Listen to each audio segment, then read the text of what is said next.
Fala galera, Nico aqui. E hoje a gente vai iniciar uma série de vídeos sobre estruturas de dados e algoritmos. A ideia é que a gente crie aqui um roadmap de estruturas de dados simples, estruturas de dados um pouco mais avançadas. A gente comece olhando os algoritmos clássicos e depois a gente parta para alguns problemas de Elite Code. E aí a gente vai falar um pouco sobre entrevista técnica, o universo das FANGs e, né, tópicos um pouco mais avançados dentro desses dois tópicos que são estrutura de dados e algoritmos, tá? É um padrão que eu tenho notado um pouco consumindo conteúdo, né, não só brasileiro quanto da gringa, que apesar dos criadores se preocuparem muito com Elite Code, mostrar como as entrevistas estão funcionando, né, por diversas partes aí do mundo, a gente está criando poucos fundamentos, né, sobre como resolver. Então a galera tem muita dificuldade em linkar os assuntos, né, quando a gente fala de estrutura de dados e algoritmos, linkar com o que se está fazendo no LeetCode, né? A gente vê a solução, mas a gente vê pouco de, cara, como é que foi a linha de raciocínio para chegar até lá, né? Por que que ele encaixou a estrutura de dados X num problema Y, né? E assim por diante, tá? Então vão ser vídeos um pouco mais curtos. A gente vai começar aqui por lista encadeada. Vão ser vídeos de até 10 minutos, talvez. Então fique bem à vontade aí para. A gente vai entrar no código aqui com Golang, mas fique bem à vontade para pausar o vídeo, né? Tentar revisitar aqui as informações para você absorver da melhor forma. Beleza? Então vamos lá. O primeiro estrutura de dados que eu trouxe aqui é lista encadeada. E aí eu vou fazer um parênteses aqui. Para quem não veio desse universo, eu vou tentar comparar a lista encadeada em alguns momentos com o array, para a gente entender qual a diferença de usar essa estrutura de dados e não usar um array ou uma lista, né, comum das implementações das outras linguagens, tá? Quando a gente está falando, por exemplo, de Python, né, a lista que a gente cria, o array, ele é sempre uma lista e ele é uma lista baseada em array. E aí a gente vai fazer alguns paralelos aqui para vocês entenderem quais são as diferenças e qual o caso de uso de quando usar uma lista encadeada, quando usar uma lista duplamente encadeada, que é uma lista encadeada também, e fazer um contraponto de quando tratar isso como um array list, tá? Então, como esse é o primeiro vídeo da série, eu vou falar sobre alguns conceitos e aí eu vou pontuando eles. Nos próximos a gente vai tentar ser um pouco mais direto, tá bom? Então, quando a gente fala de lista, e aí, né, fazendo de novo um paralelo com as linguagens, a gente tem uma abstração. Lista é um conjunto de itens que pode ou não ser indexado, mas que eu consiga iterar eles e consiga, né, tomar de qualquer posição qualquer item nessa lista, né, nesse conjunto de itens. Então, esse é o conceito abstrato, correto? E quando a gente fala de abstração, a gente está falando de algo que precisa ser feito, mas que a gente não está dizendo como vai ser feito. Então, as linguagens vão implementar essa abstração, ou seja, né, vão criar uma metodologia para agrupar os itens e para que a gente possa iterar sobre eles, encontrar itens por índice de uma maneira diferente.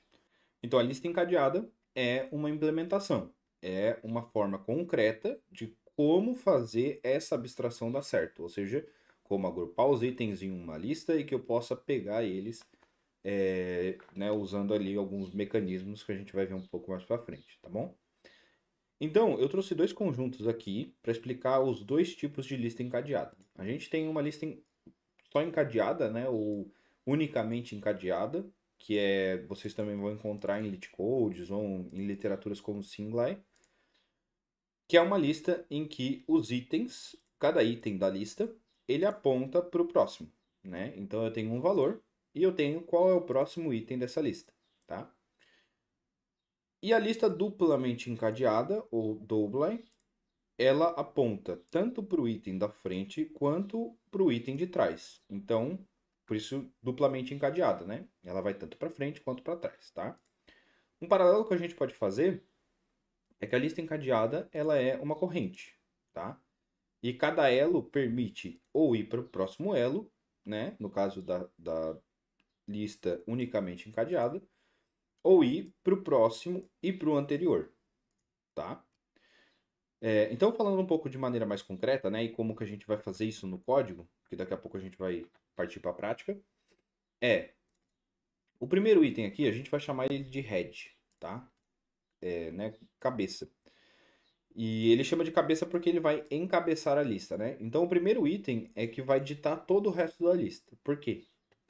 No item head, eu vou ter o primeiro valor da lista e quem que é o próximo dessa lista, tá? No próximo item, eu vou ter um conjunto de valor e próximo. E no próximo item, eu vou ter um conjunto de valor e próximo, tá? Cada item da lista é chamada de nó. Então, o primeiro nó é o nó head e o restante são só nós, tá? Então, um nó, ele é definido, né? Se a gente fosse criar, por exemplo, uma classe ou, né, uma estrutura, no caso do Go, um nó, ele é definido por seu valor e o próximo nó, tá? Na lista duplamente encadeada, a única coisa que muda é que cada nó vai ter o valor, próximo e o anterior, tá? Então eu vou ter, nesse caso aqui, né? Esse nó tem o valor 3, o próximo é um ponteiro apontando para esse item e o anterior é nulo, né? O anterior não existe, porque esse aqui é o primeiro. Quando eu passar para o item 4 vai ter o valor 4, o próximo é um ponteiro apontando para cá e o anterior é 3, tá? Coisas importantes, né? Quais são aqui as vantagens de se usar uma lista encadeada? Bom, a primeira vantagem de usar a linked list é que como a gente não reserva espaços com o array, por exemplo, a gente consegue alocar somente a memória que a gente vai usar, né? A gente está usando, e aí eu falei em ponteiros, esse é um conceito que, né, talvez valha só um vídeo específico para isso. Mas a gente está armazenando só o objeto e a gente está apontando para a referência do próximo. Então, a linked list só vai alocar aquilo que a gente utilizar, né? Isso significa que se eu tenho só o 3 numa lista, eu não vou alocar, por exemplo, outros 4 espaços esperando que essa lista tenha 4, né, itens. Eu vou alocar o 3 e quando eu tiver que adicionar um item na lista, eu aloco mais memória só para esse item. Quando eu precisar alocar o próximo, eu aloco para o próximo só porque eu vou usar esse aqui. E assim por diante, né? Então significa que se eu tiver uma lista com 1 ou 1 milhão, eu só vou ter a alocação suficiente para os itens que tem na lista, tá? Diferente de algumas outras implementações, mas aí a gente deixa isso para os próximos vídeos. Uma outra vantagem de usar linked list, né, em relação a outras listas, é que tanto a inserção quanto a remoção, elas são uma operação muito simples, né? Se eu quero adicionar um item numa lista encadeada, tanto a single quanto a double, a única coisa que eu preciso fazer é criar o item, né? Criar uma variável com esse item. Eu acho que eu estou na frente, peraí. Aí. E apontar o próximo, né? O next aqui. Apontar para esse aqui. Tá? Talvez a operação de inserção não pareça tão complexa quando a gente fala em outras listas, mas tem um problema maior do que inserir, que é o remover. Por exemplo, se eu tô falando de um array, né? De um array list, ou de uma lista em Python, enfim, né? Não sei qual linguagem você programa aí. Mas se a gente está falando né, de uma lista em que eu tenho índices, qual o problema de remover um item? Por exemplo, se eu tenho que remover o item 7, o que eu vou ter que fazer é, primeiro, né? Vou apagar o 7 daqui. E depois eu preciso reorganizar os itens para que eles voltem e para que eu possa adicionar mais um item ao final quando eu chamar o ponto add, por exemplo, de cada lista. Então, nesse caso, né, o que seria feito seria, eu tiro o 9 daqui, coloco aqui, opa, tiro o 9 daqui, coloco aqui. Vamos, querido. Coloco aqui. Eu tiro o 8 daqui e coloco aqui. E eu tiro o 9 daqui e coloco aqui. Apago o último 9. Opa, apago o valor que está aqui. E ele permanece alocado aqui. Então veja quantas iterações eu tive que fazer só para reorganizar uma lista se eu estivesse falando de um array. O que não acontece na lista encadeada. Por quê? Porque a lista encadeada não tem índices, né? Ela só tem os itens apontando para os seus próximos. Então, o que acontece se eu tiver que remover um item? Eu simplesmente tiro esse item da memória e passo a apontar para o próximo item da lista. Só isso. Independente de em qual posição, por exemplo, ele esteja da minha lista. Ok? Então, as inserções e remoções de uma lista encadeada, elas têm uma notação, né, de O1, ok? E isso vai fazer diferença um pouco quando a gente for falar dos algoritmos, tá? A mesma coisa para a lista duplamente encadeada. Se eu tivesse que tirar o 7 daqui, a única coisa que eu teria que mudar é que eu tenho que mudar o next do 4, né, o item próximo do 4, e o item anterior do 9. E aí eu tiro o 7 da memória, não preciso reorganizar absolutamente nada, ok? Continuo inserindo à direita da minha lista. Perfeito? Depois a gente vai falar sobre outros tipos de lista que, né, usam o encadeamento para, enfim, tratar de algumas coisas mais complexas. Beleza? Mas a princípio é isso. E, bom, o próximo passo então é a gente entender quais são os casos de uso de quando usar uma lista encadeada ou não.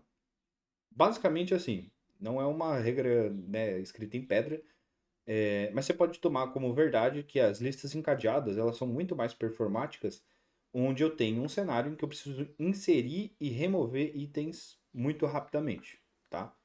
Então, ou que eu preciso fazer isso em larga escala, né? Onde eu estou inserindo e tirando na lista a todo momento, tá? Né, a lista comum, array list, enfim, os arrays, eles são melhores para quando eu preciso encontrar itens por índice, né? Ou seja, se eu quiser pegar o item 4 na lista encadeada, eu preciso passar pelo 1, 2, 3 e achar o 4. Na lista, né, no array list, ele está indexado por número, a única coisa que você precisa fazer é ir lá e sacar aquele índice, tá? Então, a complexidade para adicionar, né, ou melhor, tomar um item na lista encadeada é O de N. E isso talvez seja um tópico para quem já está um pouquinho mais avançado, tá? Mas é bom, importante começar a frisar algumas coisas aqui, porque a gente vai ver qual a diferença que isso faz nos algoritmos depois, tá? Mas isso aqui é análise de algoritmo. Então, as inserções em listas encadeadas, O de 1, remoções também, e busca O de N, tá?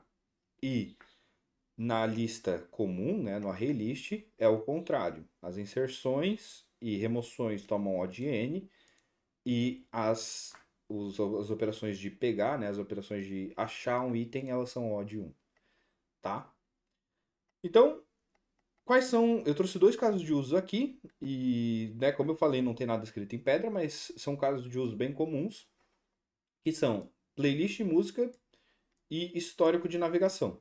Talvez para quem esteja sempre trabalhando com back-end e tal, não tem tanto esse tato de por que, que eu armazenaria, por exemplo, o histórico de navegação numa lista encadeada. Mas se você pensar que essa inserção, como eu falei, né, ela toma mais tempo em um array list, se você faz isso no navegador, você não tem como prever quanto de memória aquele navegador está tomando do seu cliente.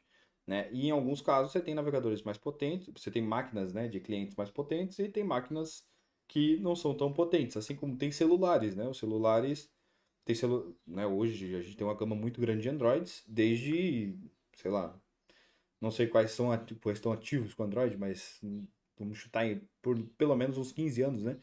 Então a gente tem dispositivos ainda ativos de 15 anos atrás e que não tem tanta memória. Então se você pensar que é uma inserção em um array que vai demorar pouquíssimo, não sei o quê.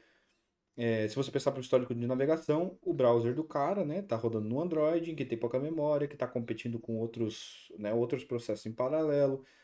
O processamento daquele processador já não é um processamento, né, muito pavoroso. Então tem vários quesitos de performance, tá? E a gente vê que faz sentido, por exemplo, na playlist de música, encadear uma lista, porque uma música aponta para outra, né? É muito simples. A música A, ela vai para a música B, a música B, ela vai para a música C, a música C, ela vai para a música D. Se eu quiser voltar as músicas, eu simplesmente aponto, né? Se eu tivesse uma variável aqui, música tocando, ela estaria apontando para um ponteiro em A. Aí depois ela aponta para B, ela aponta para C. Se eu quiser voltar, eu simplesmente troco o ponteiro para A e ela começa a tocar de novo em sequência, né? Então, as playlists elas estão encadeadas, né?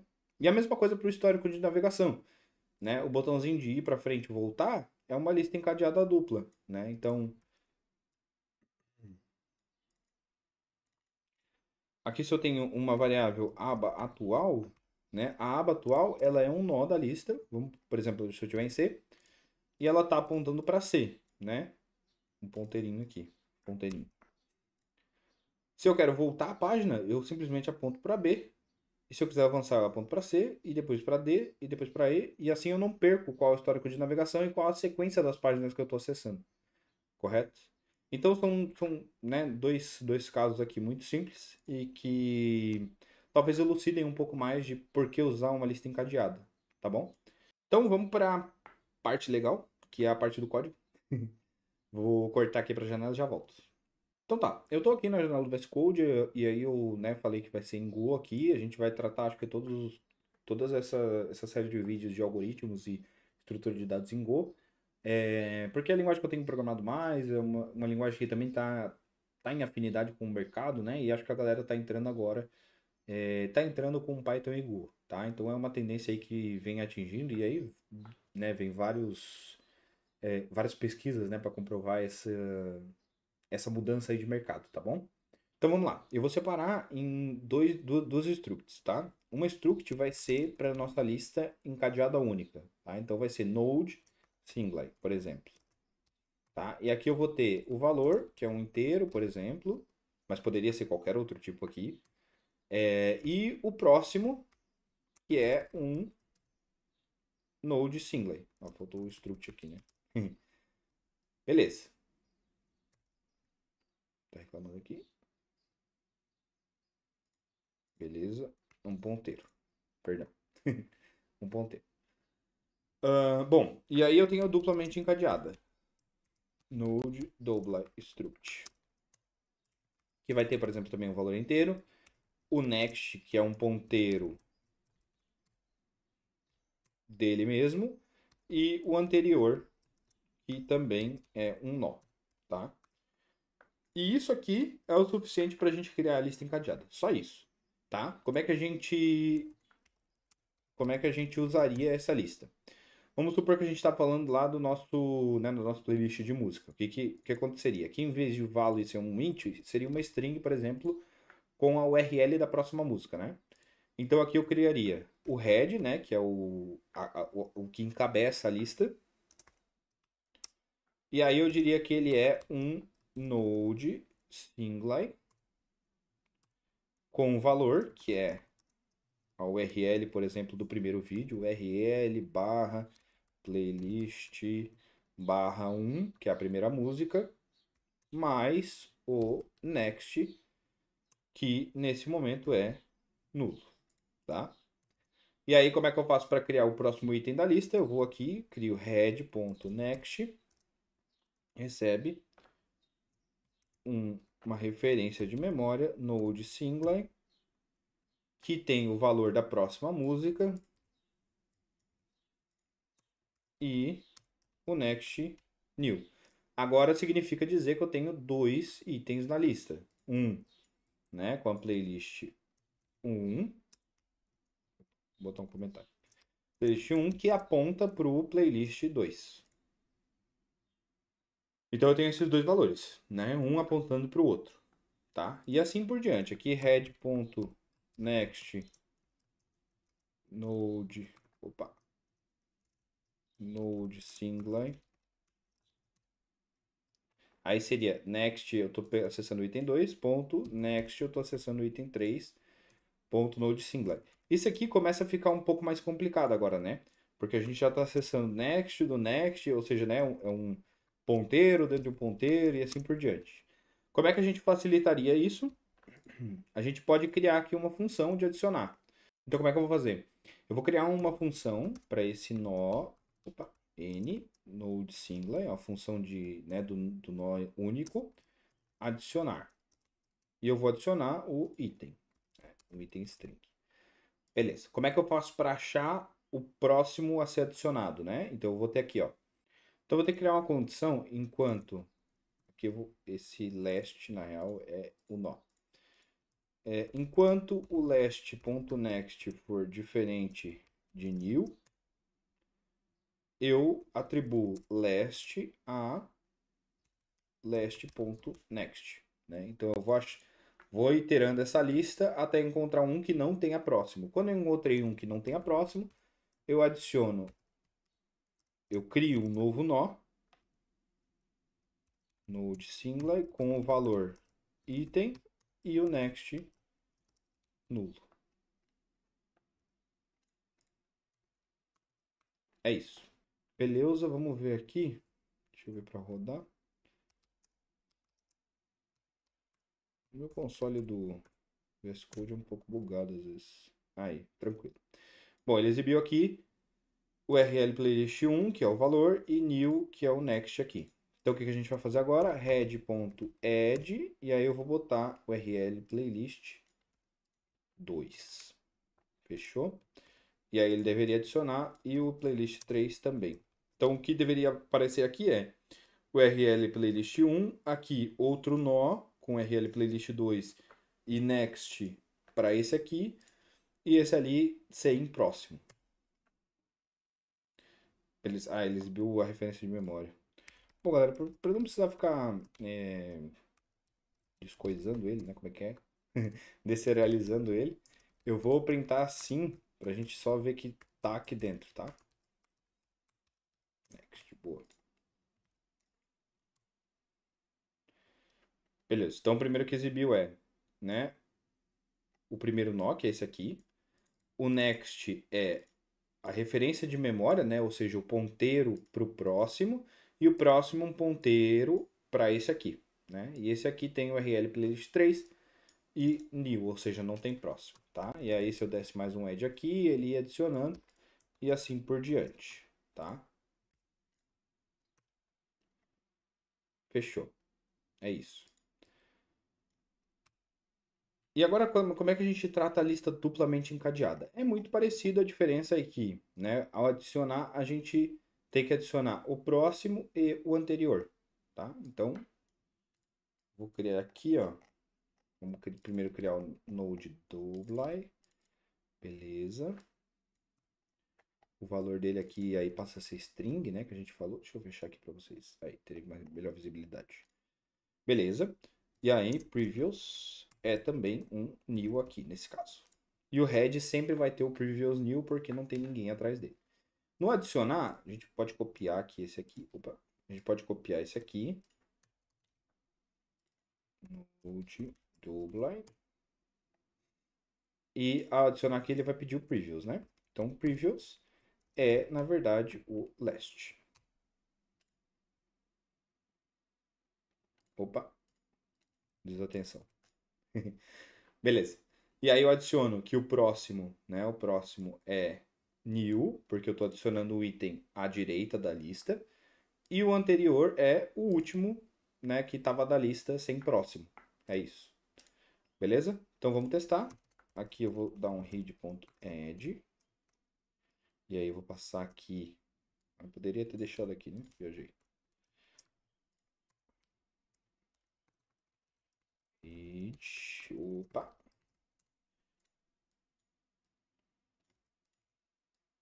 Beleza. Agora nós vamos fazer o seguinte. Vamos printar primeiro os próximos.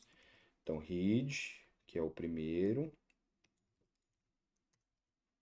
Read.next e read.next.next. Beleza. Show. Então, né, playlist 1, ele tem o próximo sendo esse aqui, e ele não tem anterior. Playlist 2 tem o anterior, que é esse aqui, e ele tem o próximo, que é esse aqui. Esse aqui não tem próximo, porque ele é o último item da lista, e ele tem um ponteiro pro anterior, que é esse aqui. Note que a gente sabe que é esse aqui, porque o ponteiro que está aqui, né, 0000 8E3C0 é o mesmo ponteiro que está aqui, 8E3C0, tá? Como eu falei, galera, o vídeo é para ser um pouco meio curto, tá? Eu sei que eu acho que eu extrapolei um pouco o curto dessa vez. A gente vai tentar ser um pouco mais direto nos próximos vídeos, mas ficou um vídeo bem completo aqui sobre a teoria, né, do linked list. É claro que existem outras formas de facilitar algumas coisas, tá? Depois a gente poderia, por exemplo, criar aqui, esse é um exemplo, tá?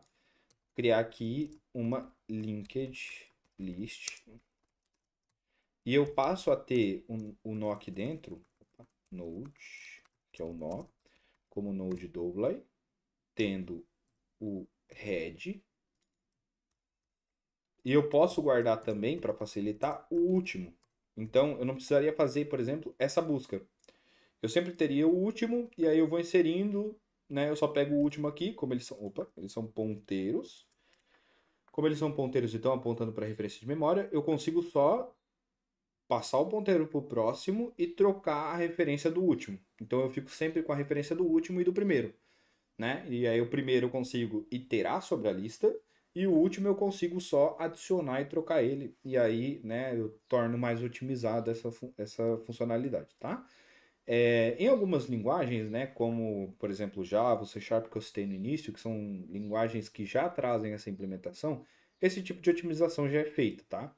No Node, sinceramente, não sei se tem implementação, mas é importante, né? Eu trouxe aqui para a gente fazer a nossa lista encadeada, porque nos algoritmos é isso que é cobrado, tá? Que a gente faça as nossas listas encadeadas. E aí vocês vão perceber que talvez, por exemplo, essa aqui seja uma estratégia a ser adotada em alguns leet codes, em alguns algoritmos que requerem mais performance na inserção, tá? Então é isso. E aí a partir do último a gente consegue tanto achar quem está do meio para frente, do meio para trás, enfim, a gente consegue fazer uma série de otimizações aí. Tá bom? Por hoje o vídeo é isso. Deixe no comentário aqui se você quer ver alguma estrutura de dados específica. Eu vou ficando por aqui. Deixe seu like também para ajudar a gente com a divulgação desse vídeo. E até a próxima. Um abraço.